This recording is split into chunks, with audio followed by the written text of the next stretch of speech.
Canada! There you go. Awesome. Fuck yeah, I love Canada. I'm totally keeping that in. Okay, so I'm here. This is Dobby Vanity with Blood on the Dance Floor. Pleasure to meet you, world. This is one half of BOTDF and one half of my documentary. I'm the scene part. So let's get this started.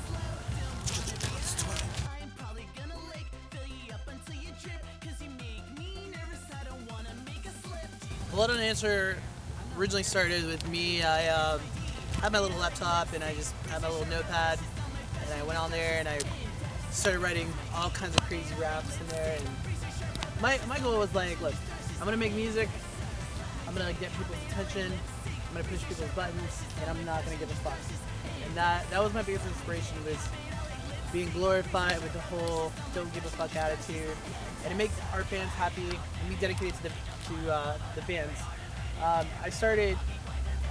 grew up in the local scene, so I saw a lot of like the whole rock star ego thing, and I was just not about it. I'm a person, and I believe we're all created equally, and no one's better than the other person. So to me, I wanted to create a band that was geared by their fans, and that's what was the creation of Blood on the Dance Floor, which is becoming this ultimate ball of love. It's just like this ultra force. It's coming. It's like a fucking like Super Saiyan attack. Oh, it's gonna be really cool, and it's gonna blow you out of the galaxy.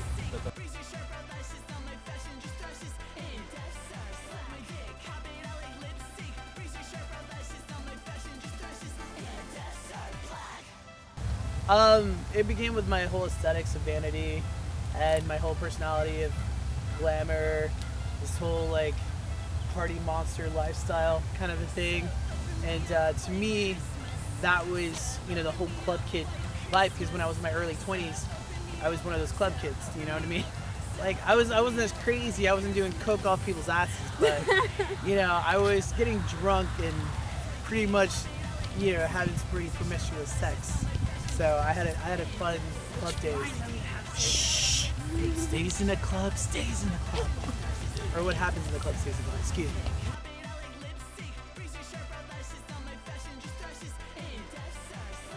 The thing was like, okay, a lot of people act like these people were the actual band members, but they really weren't.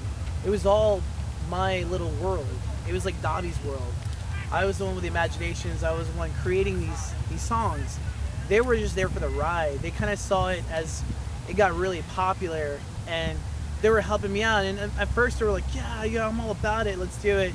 But literally, Matty was at the first show, and that was it. So he wasn't even, a lot of, like, I see all these like Wikipedia stuff about us, and it's so off. It's, a lot of the information about the internet's off. Let me clarify to you kids, Matty M was in the band for like a day.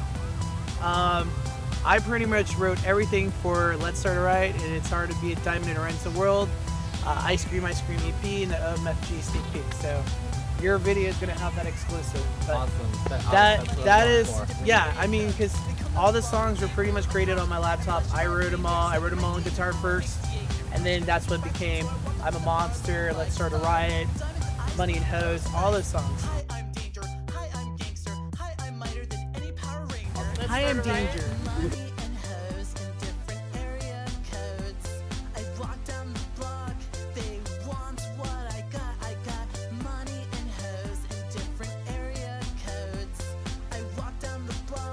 I'm not signing to any labels, but the tours, we can't announce anything yet. Well, it's May 2nd we're going to announce. The past tours, we played Warped Tour last summer, which was astonishing.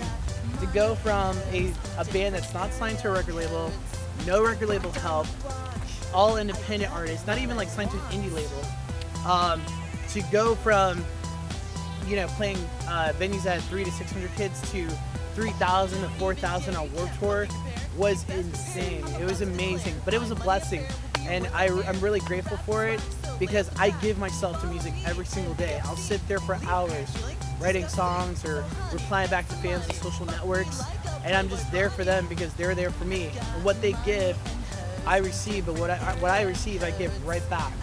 I think that's the power. It's like, for divine power, you have to give, and we just give a lot of love. We give a lot of ourselves to our fans. So, love power.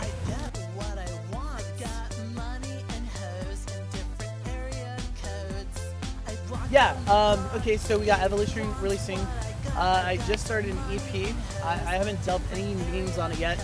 We're gonna really kick it up in May. So we've got about another month of tour left, and then we're coming back and we're gonna finish that up. But we're already confirming collaborations. I think one of them was the girl from I Killed the Symphony. That's one of them. My good friend Brittany. She wants to do a song, and yeah. I mean, we're working on some new stuff. Here, Carolee will do some of the new stuff that we got going on. So it's all pretty much like a new EP that we got coming up. I think Halloween time. So we got more music coming. More music. Yeah, I kill Bill, so lay off my thrill. I got money and hoes and different area codes. Love I walk Creatures. down This is the so block, fucking they good. want what I got money and hoes and different area codes. I walk down the block. My first job was McDonald's. I worked as the drive-thru guy. I was the guy that would pee on your ice cream and give it to you. I'm just kidding. Never pee on nobody's ice cream. Don't take me literally.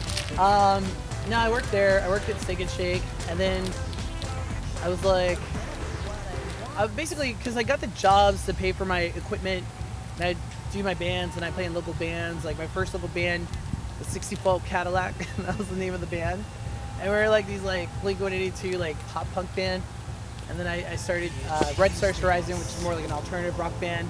But yeah, I started working at fast food places, but then I saved up money, I went to hair school, became a cosmetologist, and I started doing hair for the earlier years. And actually, I would cut hairs, save up $300, and go in the studio. So I would just sit there and like haircut after hair. I'd do like 8 or 10 haircuts a day, and then save up money and then pay for the studio and then record there. I realized that the only way I was going to get my dreams is if I went and pursued it.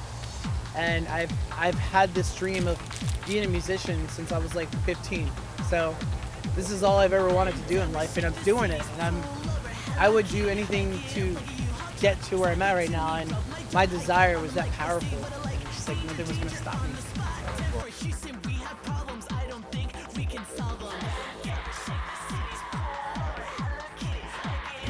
Oh, we're gonna be like crocodile arenas. There's gonna be like 30,000 people, and we're still gonna sign everybody's autographs. So we're just gonna get crazy and bigger. Bigger! Donnie Smash! So this has been Davi, and Hi. he's been pretty awesome. So other half of the interview coming up soon. You got your secrets locked inside, you got them hidden so well. I'm gonna break down all your walls and find out what you will tell. I know you think you coined this slogan of the master disguise. Let's go right through into the bullshit. I see all of your lies. I draw my card, you play your card, you double hole in my skin. You got me deep and watch me clean while you think you're innocent. It's in your right, your filthy lies. The truth is here on your face. So keep in mind that I'm not blind. My memories can't be erased.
Alright, so This is Jay Von Monroe. He's the other half of Blood on the Dance Floor and the other half of the documentary. Yeah. So let's get this shit started. No curse words. Yeah, I'm gonna it's not even funny. This is for school. No worries. I don't mean Doggy know each other. I met him like 5-6 years ago, something like that, crazy amount of time, at a show, and we talked on MySpace a few times before that, but we just kind of hit it off in person and then got the contact. That's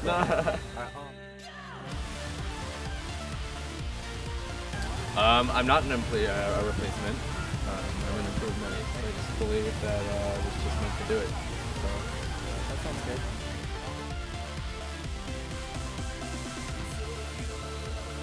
When I'm not doing Blow on the Dance Floor? Yeah.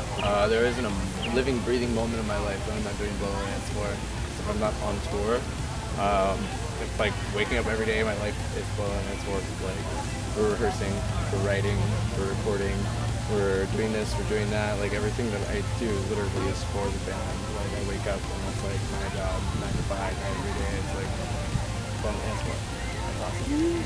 Yeah. I got into it at a really early age too. I got held back a lot with my living situation. I was living with my grandmother, Jehovah's Witness. Total fucking freight train. So yeah. So it was a pain in the ass, but you know I loved her, you know. But I pierced my ears when I was like 12 by myself. I wasn't allowed to go get piercings or anything. One, I wasn't old enough, and two, I didn't get my mom to agree to do that with me. So I was just like, fuck it, and pierced it. And my mom was like, oh, okay, it's just his ears, no big deal. Then like those turned into like 2 in each ear, and then 3 in each ear, and then it was eventually like all the way up. And then she was just like,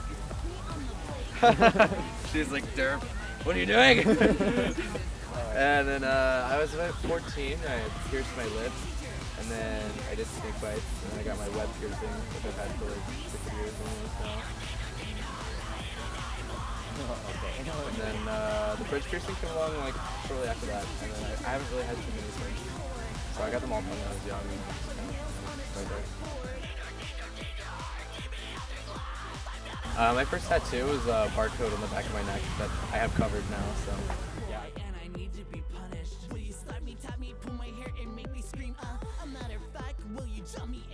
Because that's a hassle. It's not that I don't.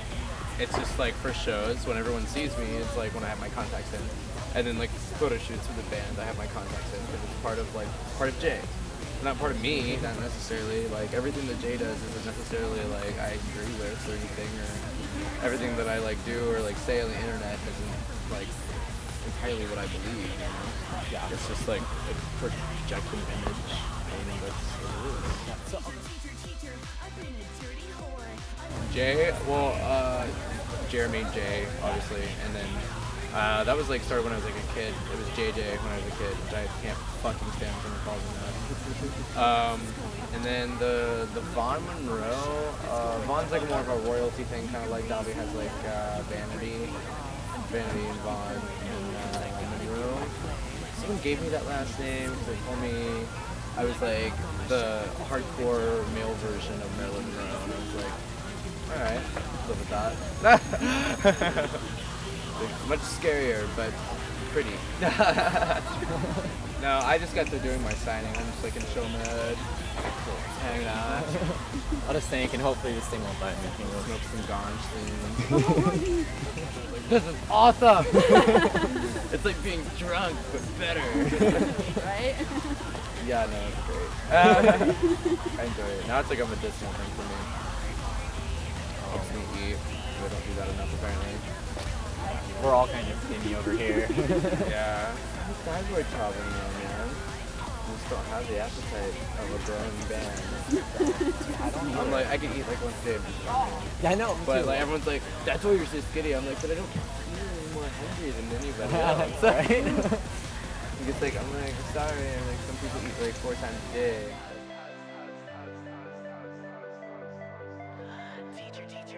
Jackson, Florida. Well, it's like a town like smaller than 45 minutes south of Jackson. It's called Middleburg. It's like literally in the middle of nowhere, a little fucking buck-ass hick town. Hey! Okay. Boy. Murder Dolls and Slipknot. I would say like those were like the two big bands I listened to for a long time, and then like Marilyn Manson. But Marilyn Manson isn't like he doesn't like scream.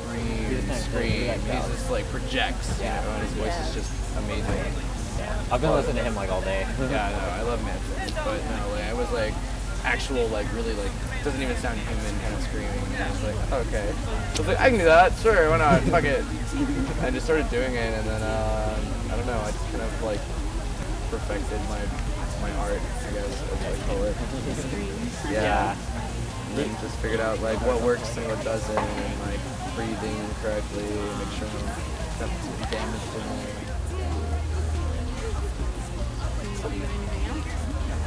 You want to meet Brian? Being interviewed? No.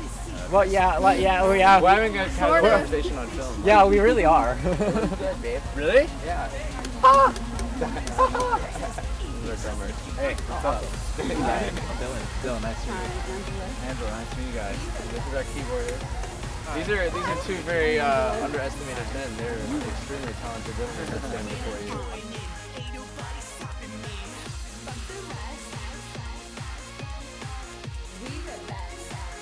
Anybody that knows anything about music would know that every song, no matter like what genre it is, all has the same foundation: chord progression, drums, melody. Like everything that you would need to write a song is all there, and then you just take it and you get like you have to have an idea of like a feel or a concept that you want for the song before you start. So that way you can decide what kind of like instruments or what kind of sound you want to use for it to build like. So you have like this chord progression, and you're like, okay, I want the chord progression to sound like this, so I'll use like bass and guitar on this, and then like you like open chords or like you want like a melody or you want keyboards and like that, and you figure it out. Well, I guess we should probably just sign this off now. Alright, this has been me and Jay, and well, mostly Jay on camera. Yeah. And, yeah, this is the second half of my documentary, and I hope you guys liked it. Fuck yeah!